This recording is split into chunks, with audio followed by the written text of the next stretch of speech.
چیز بتاتا ہوں جو آپ کو خوابوں میں ہر چیز دکھا دے گی. ارے ہر چیز. اللہ اکبر. آپ کے لاہور مغل پورہ میں لال پل ہے. جی بالکل ہے؟ بالکل بالکل. جی جی بڑا مشہور. ہاں جی. آج سے کوئی 7-8 سال پہلے رمضان میں وہاں ایک قتل ہوا. ایک جوان کا قتل ہوا. وہ ہمارے ایک مخلص ہیں، شاہ جی ہیں، ریلوے میں ملازم ہیں. کہنے کہ دفتر میں تذکرہ ہو رہا تھا کہ نوجوان تھا، قتل ہو گیا، قاتل کا پتہ نہیں. ان کی نسبت تسبیح خانے سے تھی، ابکری سے تھی. کہنے لگے میں بتاتا ہوں، قاتل خود آ کے بتائے گا مجھے کس نے قتل کیا. کوئی مسئلہ ہی نہیں. قاتل خود آ کے بتائے گا ہاں، مجھے قتل کس نے مجھے کیا. کس نے قتل کیا. اور یہ میرے پاس ایک نہیں بے شمار واقعات ہیں. ارے اللہ اکبر. عمل بتاتا ہوں، کیونکہ اس میں میری ذات کا کمال نہیں، اللہ کے کلام اللہ کا کے کمال ہے. بالکل. تو اس لیے میں چیلنج اگر کر رہا ہوں کہ ایسا ہوگا تو اس میں میری ذات کا کوئی کمال نہیں. میں اللہ کے نام کے سامنے زیرو ہوں. حضرت خواجہ حسن بصری رحمۃ اللہ علیہ کی روایت ہے، اور یہ روایت مختلف کتابوں میں ہے. اور ایک کتاب ہے فضائل درود شریف، شیخ الحدیث مولانا ذکریہ رحمۃ اللہ علیہ، ان کی کتاب میں بھی میں نے دانستہ حوالہ دیا ہے، اور بھی بے شمار کتابوں جی جی جی. کہ فرمایا کہ جو بندہ چاہتا ہے کہ اپنی کسی میت مرحوم، اپنی کسی پیارے بعد از وصال اس سے ملاقات ہو، تو 4 رکعت نماز نفل پڑھے سوتے وقت. 4 رکعت نفل ایک ہی سجدے کے ساتھ، 4 رکعت کٹھی. جی جی جی. اور ہر رکعت میں سورۃ فاتحہ کے بعد صرف ایک بار سورۃ الہاکم التکاثر. بالکل آسان، صرف ایک بار سورۃ الہاکم التکاثر یہ تو اکثر لوگ پڑھتے ہیں. ہاں جی، جی ویسے جی. بھی اس میں پڑھتے ہوئے پڑھ کے یہ 4 رکعت نماز نفل سو جائیں درود پاک پڑھتے پڑھتے، اور اپنے اس مرحوم کی نیت کرتے ہوئے جس سے آپ ملاقات چاہتے ہیں. کسی کو جلدی، کسی کو دیر میں، کتنی توجہ، کتنا دھیان ہوگا، اتنا فوراً اس سے ملاقات ہوگی. کہنے لگے میں نے یہ عمل بتا دیا. سن لیا. گئے. ان کی کچھ خواتین نے پڑھنا شروع کیا. ایک کے خواب میں آئے. بعض اوقات چند دن لگ جاتے ہیں، بعض اوقات کچھ زیادہ دن بھی لگ جاتے ہیں. عمل چھوڑنا نہیں چاہیے. بالکل بالکل.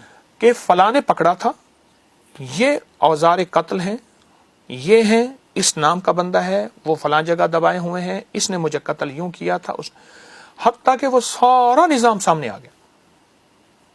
پورا اس نے قتل کا پیٹرن بتا دیا، کیسے کیسے کہاں کس وقت کس اوزار کے ساتھ کیا ہوا. یہ عمل بہت زبردست عمل ہے اگر آپ یہ دیکھنا چاہتے ہیں. حتیٰ کہ میں تو اس عمل کے ذریعے میں نے کئی لوگوں کو بتایا، انہوں نے بڑی بڑی ہستیوں کی زیارتیں کی. ارے اللہ. آپ کس ہستی کی زیارت کرنا چاہتے ہیں؟ آپ چاہتے ہیں فلاں ہستی کی زیارت ہو جائے تو یہ عمل آپ پڑھ کے سو جائیں. پھر آپ چاہتے ہیں کہ اس سے سوال و جواب بھی ہو، اس سے استفادہ بھی ہو، تو آپ اس عمل کو کچھ ایسا متواتر کریں. آپ کے سامنے ہر چیز کھلے گی، حیرت انگیز کھلے گی، ایک دنیا کھلے گی، ایک جہان کھلے گا. کئی دفینے خزانوں کے میں نے بتایا، انہوں نے نکالے. ارے اللہ. انہوں نے بتایا کہ فلاں جگہ خزانہ ہے، یا فلاں جگہ تعویذ دفن ہے، یا فلاں جگہ تمہارے لیے یہ عمل ہوا اور اس نے کیا. اس نے پوری ایک زندگی دکھائی جاتی ہے، پورا ایک نظام دکھایا جاتا ہے. اچھا، جس سے ابھی پہلے کپڑے کا ذکر ہوا کہ جسم پہ کوئی پہنا ہوا کوئی کپڑا اس کے لیے حسد کے لیے، تو یہ کپڑے کے اوپر بھی تو جادو کیا جاتا ہے. یہ بھی ہوتا ہے کہ کپڑے کرتے کے اوپر یا اس میں، وہ بھی بہت ایک نارمل سمجھا جاتا ہے. انسان کے استعمال کا کیا ہوا کپڑا نا، اس پہ نقش لکھا جاتے ہیں. استعمال کیا ہوا کپڑا، انسان کے جسم کے بال، ناخن. جی جی جی جی. اس لیے بالوں اور ناخن کی ضرور حفاظت کرنی چاہیے، اسے دفن کرنا چاہیے، دفن کرنا چاہیے، پھینکنے نہیں چاہیے. حتیٰ کہ یہاں تک کہ آپ کے بال اور ناخن جو ہیں وہ جنات بھی چرا کے لے جاتے ہیں. ارے جنات کا جادو انسانوں سے زیادہ سخت، جنات کی نظر بد انسانوں سے زیادہ سخت. من الجنت والناس، اللہ نے پہلے جنات کا تذکرہ کیا ہے، پھر انسانوں کا تذکرہ کیا ہے. یہ اور جب دفن کر دیں وہ اللہ پاک اس کی خاص حفاظت اور طاقت میں، پھر وہ چیزیں اس کو وہاں سے نہیں نکال سکتے، وہ ایکسیسیبل نہیں ہوتی ہیں پھر ان کے لیے. لیکن جنات کیوں حسد کرتے ہیں، یا جنات کیوں جادو کرتے ہیں، یا جنات کی نظر لگاتے ہیں؟ ان کا کیا مطلب؟ ہم سے کوئی لوگ تو چلو پھر کوئی بغض کی نہ حسد رکھ لیتے ہیں، جنات بھی یہ کام کرتے ہیں. اس نے کہا تو کون کہہ رہا میں خام خواہ. لیکن میری عرض یہ ہے، جنات کا حسد تو پہلے دن سے ہے. وہ مخلوق پہلے ہیں، آپ بات کی انسان. ارے اور انہوں نے کہا کہ یا اللہ ان کو کیوں پیدا کر رہے ہیں؟ جنات کا حسد تو پرانا ہے اور قیامت تک رہے گا. دیکھیے، جس طرح ہمارے ہاں شریر بھی ہیں، شریف بھی ہیں.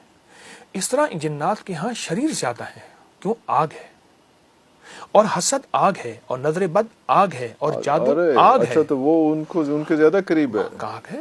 اچھا جنات اپنے اوپر بھی بہت زیادہ جادو کرتے ہیں، آپس میں ان کی بہت زیادہ ہوتی ہیں. چونکہ جن میرے تابع نہیں، میں نہ جنات کا آقا ہوں، میں ایک عام سا انسان ہوں، لیکن یہ روایات میں ہے، یہ مشاہدات میں ہے، یہ تجربات میں ہے. لیکن جن کہا تو جاتا ہے کہ جنوں سے دوستی کی جا سکتی ہے، تو کی جا سکتی ہے کہ آپ نے نہیں کی ویسے؟ نہیں میرے پاس لیکن کی جا سکتی ہے. ہاں کرنے والوں کے پاس جن تابع ہیں، تابع نہیں تو ورنہ دوست ہیں. جنات بہت زیادہ میں نے سنا ہے، میں نے واقعات دیکھے ہیں، میری زندگی اسی شعبے میں ہی ساری، جی بالکل، اس لیے میں بچپن آپ سے پوچھ بچپن رہا یہی ہوں. گزرا. ہاں لیکن میں اس لیے آپ سے پوچھوں کہ جنات سے دوستی بڑا کامن ہے، یہ ہو ہاں سکتی ہے. لیکن دوستی نظر بھی نقصان دہ آتے نہیں ہے، پھر نظر بھی آتے ہیں. تابع کرنا نقصان دہ. آپ اچھا خاصا انسان کو غلام بنا لیں تو وہ بھی پسند نہیں کرتا. جنات کیسے پسند کرتا ہے؟ اور جو جن کو تابع کرتے ہیں ان کی نسلوں سے انتقام لیتے ہیں، ان کی عمریں بڑی ہوتی ہیں. لیکن اس وقت ٹیمپرری وہ فائدہ اٹھا لیتے تو ہیں. ظاہر ہے وہ انسان ہے، اس نے عمل کیا ہوا ہے، اس کو جکڑا ہوا ہے عمل میں، تو عمل میں جکڑا ہوا ہے تو وہ تو کچھ نہیں کر سکے گا. تابع سے مراد ایک قسم کا غلام بنایا ہوتا ہے، تو وہ کیونکہ وہ اس حصار سے باہر نہیں نکل پاتا، یہ دوست نہیں ہو سکتا. دوست ہو جائے تو اس سے بڑا کوئی دوست ہی نہیں ہے. دوست بھی ہو جاتا ہے.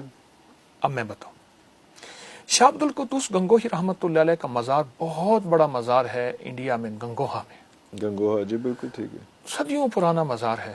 حضرت شیخ بیٹھے تھے تو ایک ہانڈی کا عمل ہوتا ہے جادو میں، اور جادو کے لفظ میں جا کے جادو، جادو. ہمیشہ جادو میں شریر جنات جا کے وہ عمل اس بندے پہ وار ڈالتے ہیں. جادو ہمیشہ شریر جنات کے ذریعے ہی ہو سکتا ہے. ہاں ہوتا ہے، ہو سکتا ہے.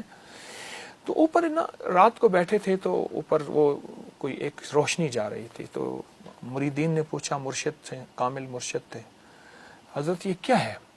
فرمایا کسی کے اوپر جادو کا وار جا رہا ہے. حضرت اللہ نے آپ کو روحانی طاقت دی ہے، اس کو اتارے. حضرت نے اللہ کا نام لیا، اللہ کے امر سے وہ نیچے اترا. تو اس سے پوچھا کون؟ اس نے کہا میں فلاں فلاں جن ہوں، اور ہم فلاں فلاں بندے کے اوپر ایک ہانڈی ہے، اس کے اوپر عمل کیا ہوا ہے، یہ جا کے ٹوٹے گی، اس کا گھر، اس کا جسم، ہر چیز برباد، اس کا جیسے کہتے ہیں ککھ نہیں رہے گا، تنکا تنکا نہیں رہے گا، ذرا ذرا نہیں رہے گا، برباد ہو جائے گا. اپنے روحانی علم سے دیکھا تو وہ ظالم جادوگر تھا، اور پیسے لے کے، اور جس پہ وار ہو رہا تھا وہ نہایت مظلوم، بالکل یعنی اس معاملے میں اس کا دخل نہیں تھا، اس پہ ظلم ہو رہا تھا. آپ نے فرمایا ہانڈی پلٹ جا اور اسی پہ جا کے ٹوٹ جا. ارے وہ اٹھی اور وہی جنات بے بس ہو گئے. اب اس کا جادو وہاں ختم ہو گیا، یہ روحانی طاقت غالب آ گئی. یہ ڈومینیٹ کر گئی، یہ روحانی طاقت جو ہے وہ اس کے کالے جادو پہ. کالا جادو یا جو بھی. جی کالا جادو، کالا جادو، بلیک میجک. تو وہاں جا کے اس جادوگر پہ ٹوٹی اور اس کے ٹکڑے کر دیے.